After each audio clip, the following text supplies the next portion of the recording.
반갑습니다. 주식 탐구생활 전지현입니다. 이번 시간에는 LG전자가 세계 3위 자동차 부품 회사인 마그나사와 조인트 벤처를 설립한다는 소식이 있었는데요. 하루 전에는 또 애플카 출시에 대한 뉴스도 있었죠. 이런 것도 연결고리를 가지면서 LG전자가 상한가를 가는 기염을 토하기도 했습니다. 오늘은 이 내용에 대해서 살펴보는 시간을 갖도록 하겠습니다. 먼저 애플 관련된 소식도 좀 보겠습니다. 2024년까지 자율주행 기반의 전기차를 생산할 것이다.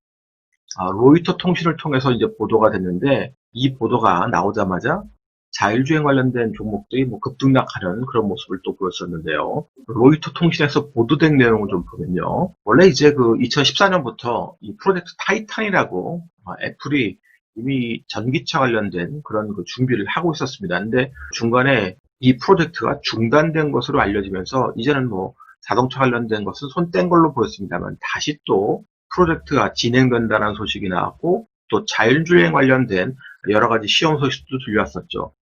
그러다가 좀 조용해졌습니다.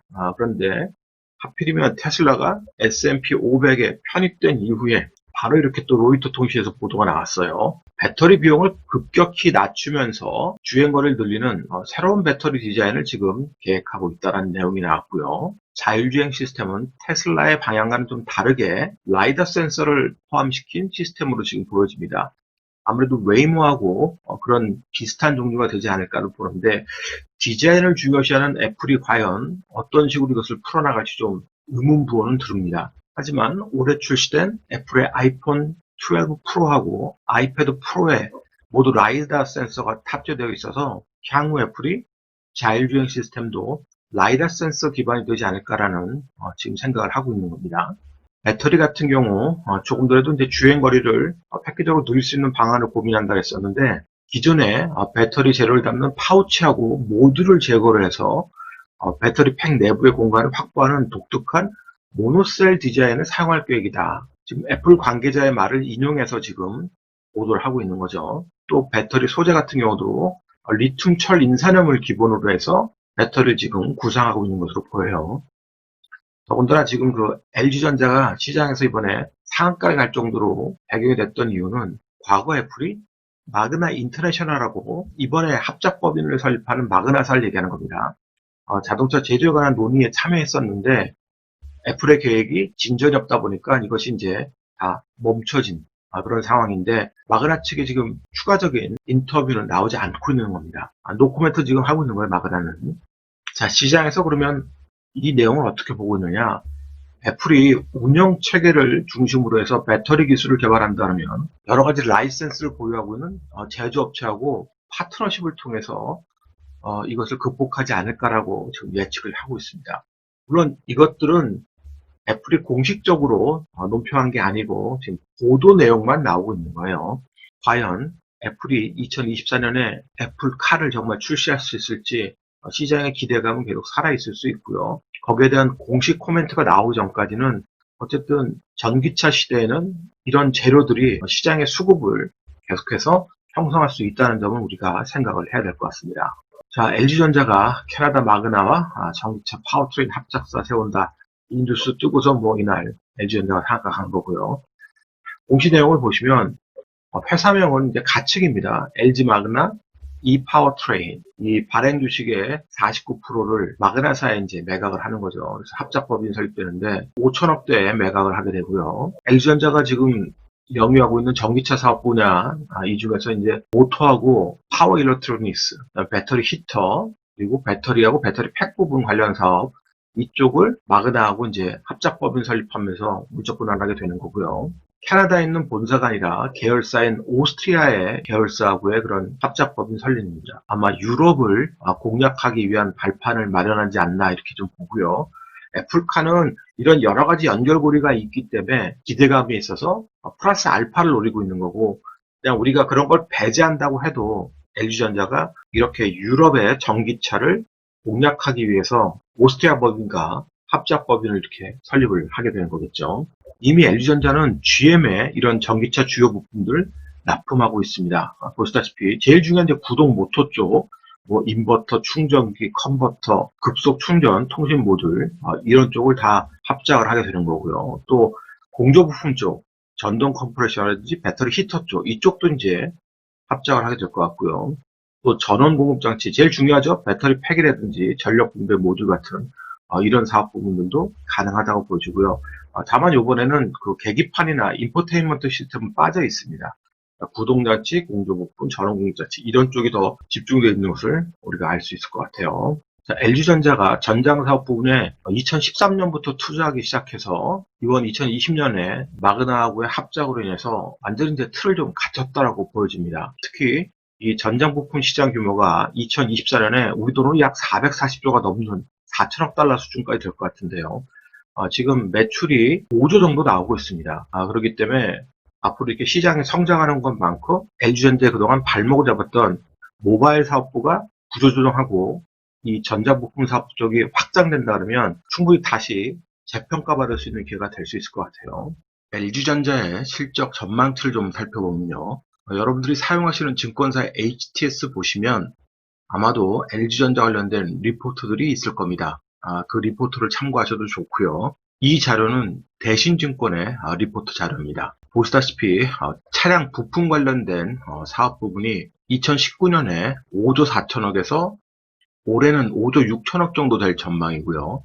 내년도엔 퀀텀 점프를 좀 할 것으로 예상을 하고 있습니다. 7조 1천억까지 이렇게 증가를 할 것으로 보여지고요. 그동안 차량 부품 관련 사업이 적자 구조였었습니다만 내년도에 흑자로 지금 전환될 것으로 기대를 하고 있는 거죠.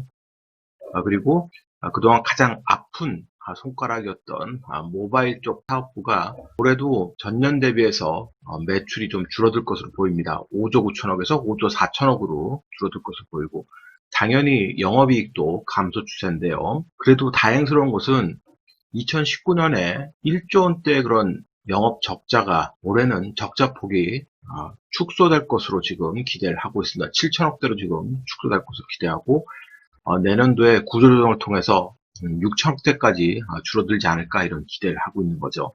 그래서 아픈 손가락이 모바일 사업부 쪽에 적자가 축소되고 기대감을 많이 갖게 되는 차량 부품 사업 쪽에 매출 증가와 흑자 전환 이런 것들이 시장에 반영된다면 LG전자 그동안 주가를 힘들게 만들었고 희망이 크지 않았던 부분이 전환되는 변곡의 위치에 있을 수도 있습니다.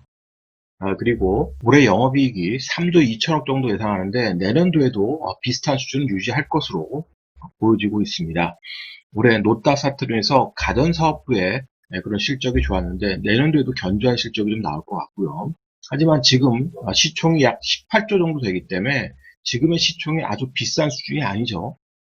그래서 차트를 통해서 지금 주가에 위치하고 고평가 논란이 될 수 있는지 한번 우리가 보면 대응 전략을 짜기가 좀 쉬울 것 같습니다. LG전자가 재료가 나오고 나서 강력한 장대 항공의 상한가가 나왔습니다. 정말 대단하죠. 시총이 10조대에 있는 것들이 상한가를 간다.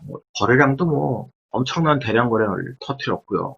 1600만 주나 거래가 됐는데 하루 동안 또 기술적으로 장대 음봉을 맞았는데요.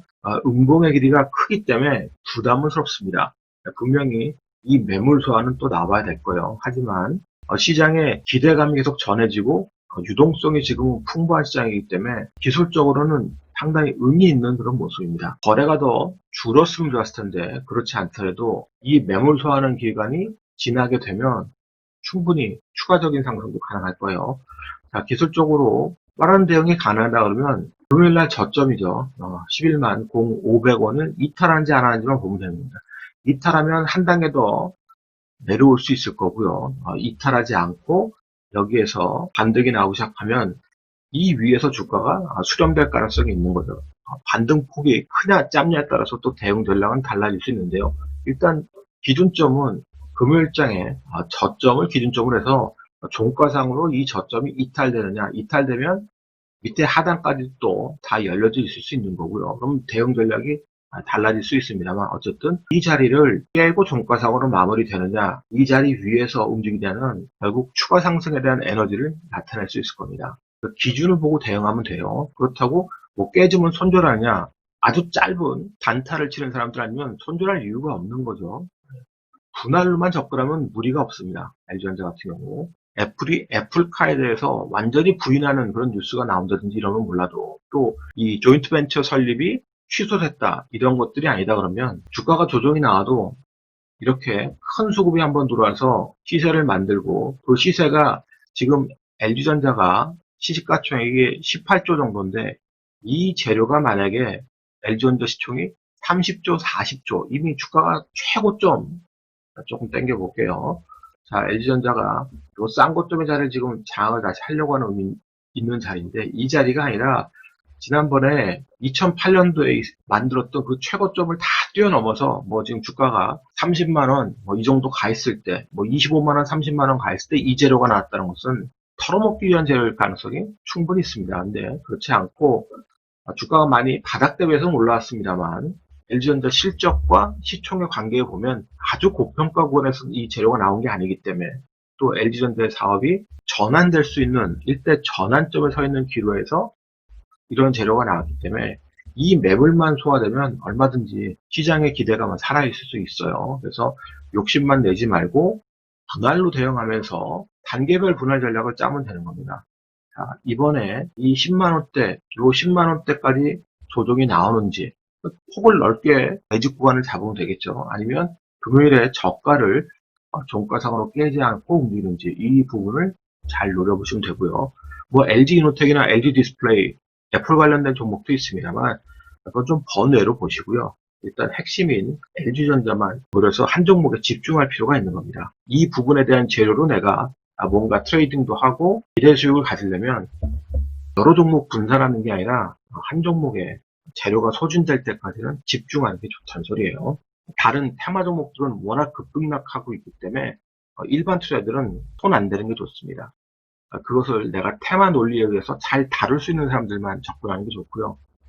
일반 직장인이라든지 주식 경험이 많지 않은 그런 개인 투자들 또는 장중 대응이 되지 않은 개인 투자들은 LG전자 한 종목만 분할로 주가의 흐름을 보면서 대응하는 게 훨씬 편안하고 유리할 수 있습니다.